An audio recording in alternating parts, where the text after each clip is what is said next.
Hey friends, in today's video, we are going to talk about how utilizing consultation appointments can help you solve multiple business struggles in pet grooming. In this video, I will discuss what consultations achieve, what problems they solve, how to schedule and conduct a consultation appointment, ways to impress potential clients during a consultation appointment, and if you should charge for them.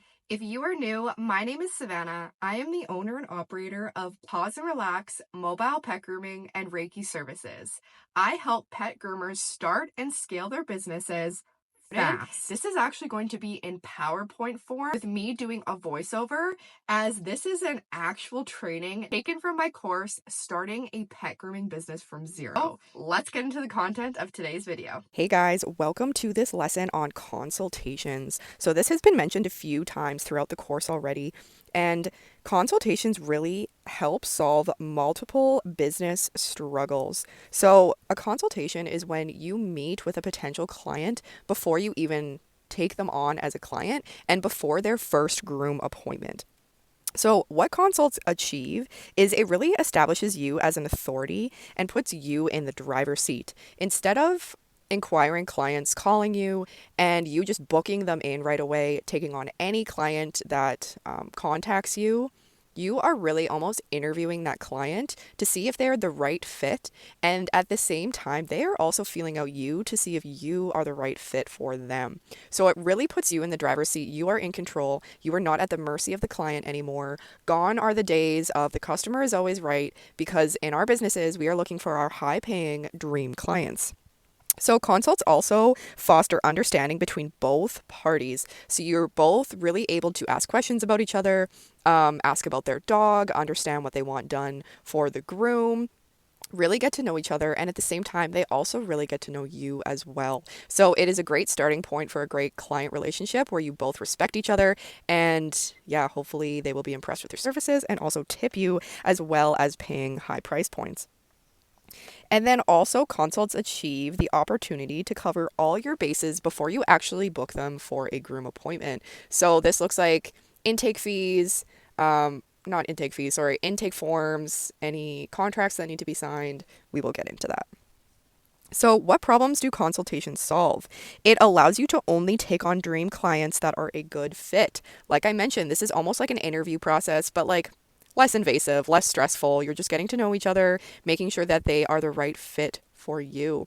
And like I said before, it really establishes you as an authority. If you are setting the tone that I have to accept you to be my client, I only accept certain people and dogs, not to be like entitled, but like you mean business, this is your career, and yeah, you want to make sure you have a good working relationship with the clients.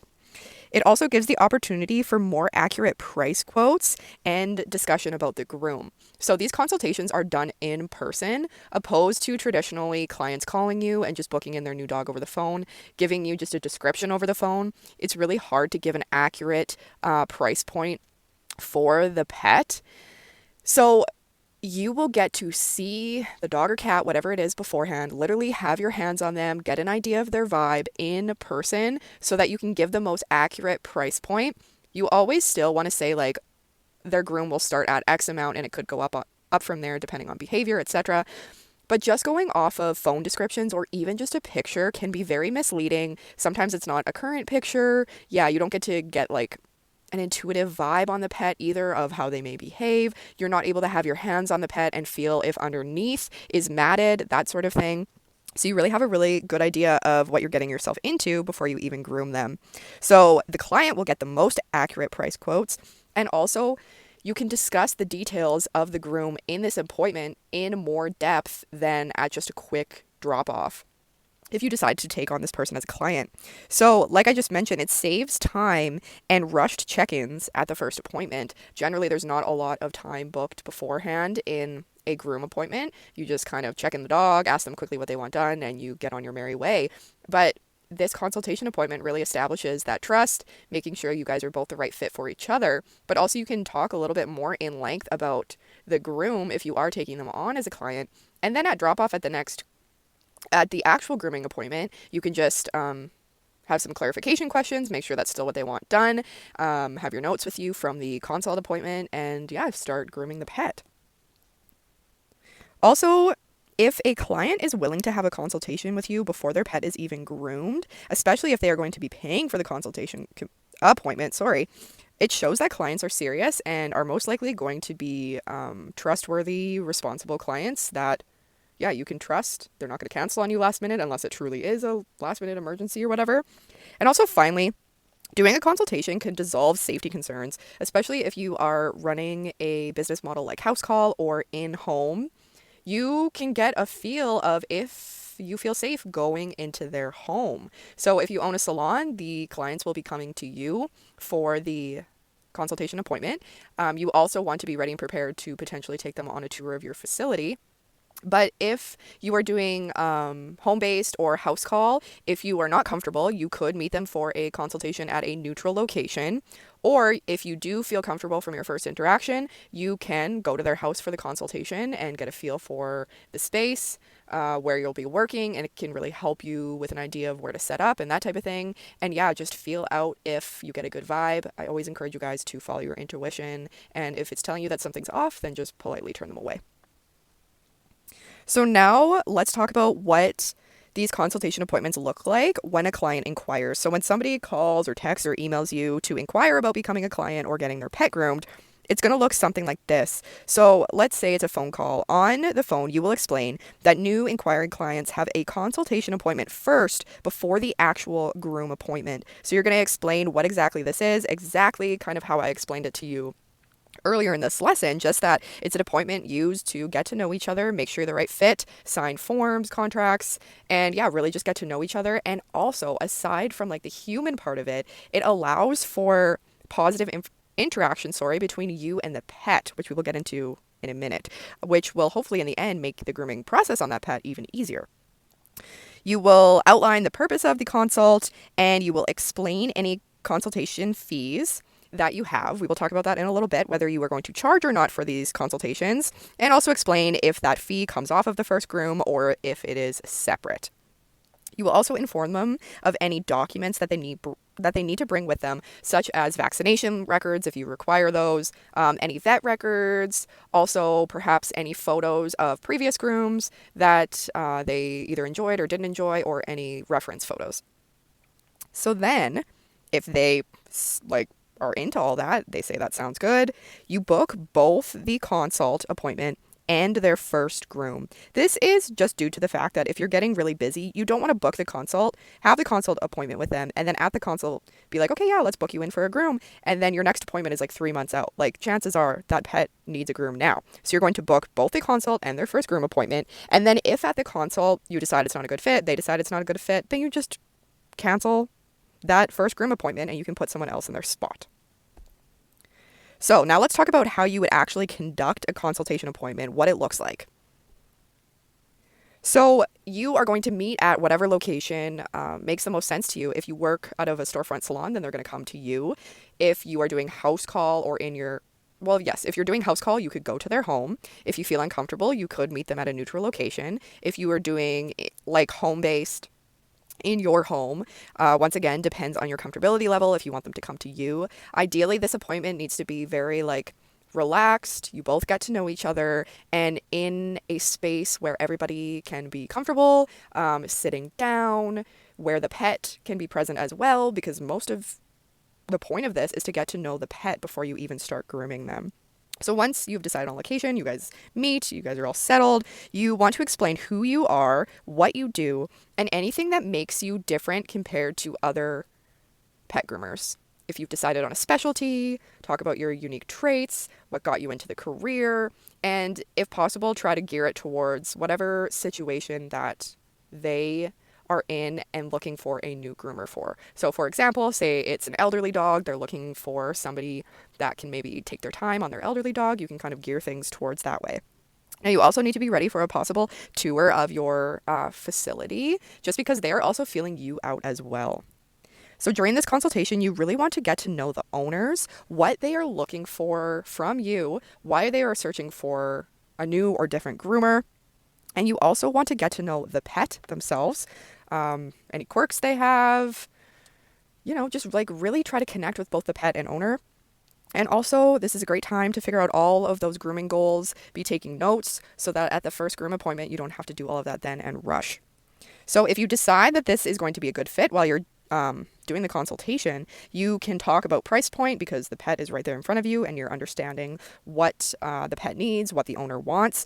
And it's also a great time to discuss any policies. So if there's only certain methods of payment that you take, if you're in and out type of salon that pets need to be picked up in X amount of time after you contact them, like anything that is very important for keeping your business running smoothly, just let them know that.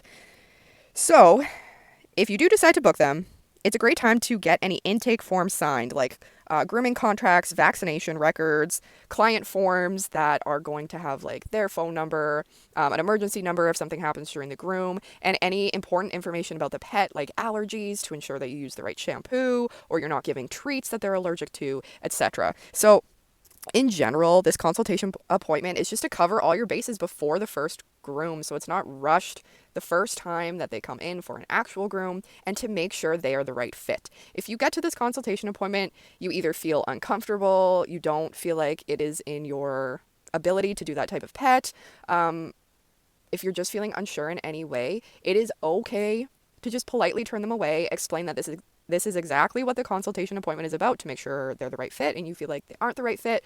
Up to you if you refund their consultation fee for the appointment. I would encourage you to not refund it unless they request it, because your time is money and you took time out of your day to meet with them. If they are not someone that you want to work with, it is a great idea to be able to provide them with some resources of other pet groomers that might be a good fit for them. So, reminder, I've mentioned this a few times already in this lesson, but the client is also determining if you are a good fit for them. So, yeah, it's all about first impressions, and a good client that cares about their pet and cares about who is caring for their pet is going to be feeling you out as well. So let's quickly talk about ways that you can impress the client during this consultation appointment. So first of all, you want to offer treats to the pets.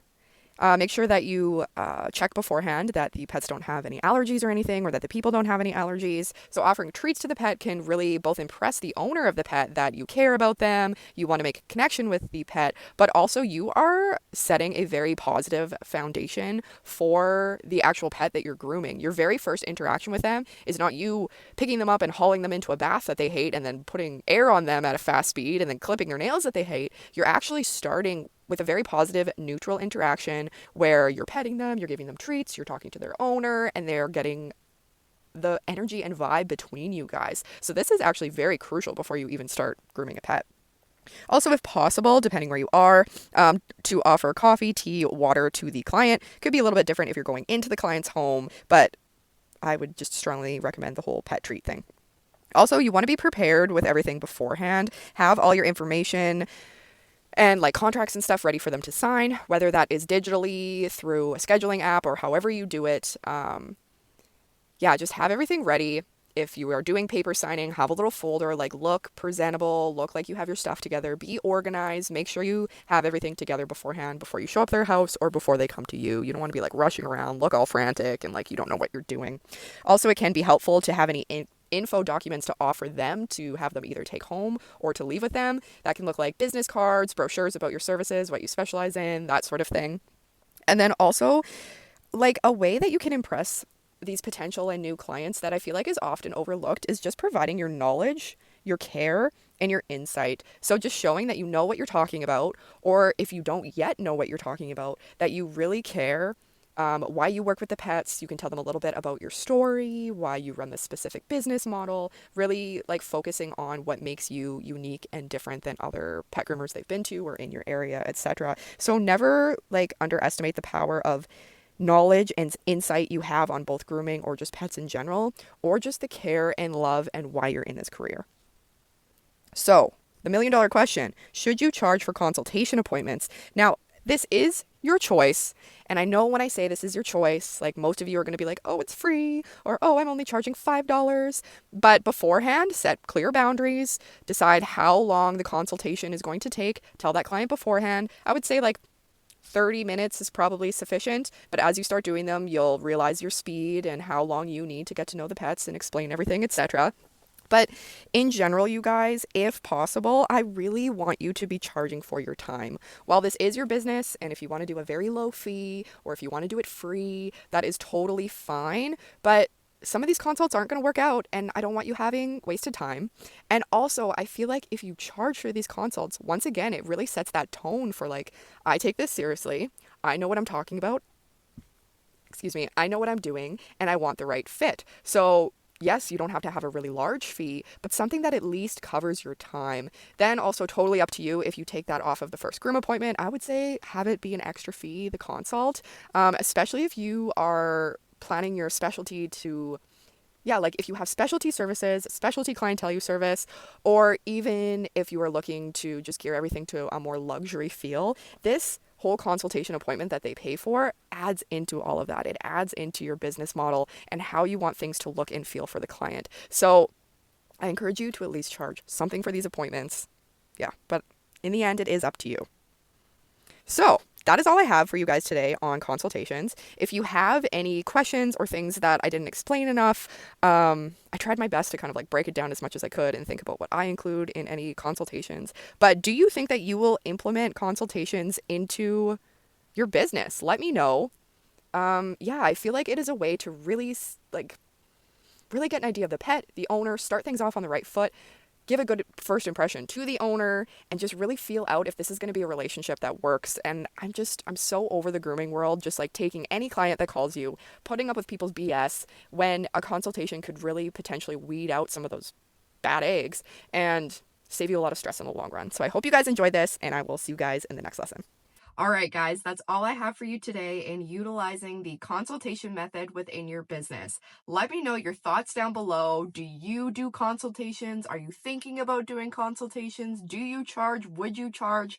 I would love to know. And if you haven't already, feel free to hit that subscribe button as I've been uploading new videos every single week. And if you enjoyed this content, give me a thumbs up as it really helps me out. Thanks, guys. See you in my next video.